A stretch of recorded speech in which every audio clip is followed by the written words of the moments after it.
Hello guys, అందరు బాగున్నారా?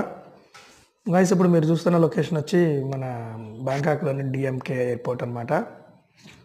నేను అక్కడ ఈ మకావ్ ట్రావెలింగ్ పర్పస్ మాకు రిటర్న్ జర్నీలో ఒక 8 అవర్స్ లే ఓవర్ ఉందన్నమాట. నేను ఈ ఎయిర్పోర్ట్లో గమనించాను గైస్, ప్రతి 5 నిమిషాలకు ఒక ఫ్లైట్ వస్తుంది, ఒక 15 నిమిషాలకు ఒక ఫ్లైట్ టేకప్ అవుతుంది. చాలా బాగా అద్భుతం అనిపించింది నాకు. ఈ ఎయిర్పోర్ట్ చాలా బిజియెస్ట్ ఎయిర్పోర్ట్ అనమాట. అంటే ఇది చాలా సెంటర్ పాయింట్. ఇది చాలా సౌత్ ఈస్ట్ ఏషియా కంట్రీస్కి చాలా సందడిగా అనిపించింది పండగలాగా. గాయస్, వీడియో నచ్చితే మీరు సబ్స్క్రైబ్ చేసుకోండి, లైక్ చేయండి, కామెంట్ చేయండి, వీలైతే కుదిరితే మన ఫ్రెండ్స్ కొంతమందికి ఫార్వర్డ్ చేయండి. Guys, thanks for watching. Thank you very much. Bye bye.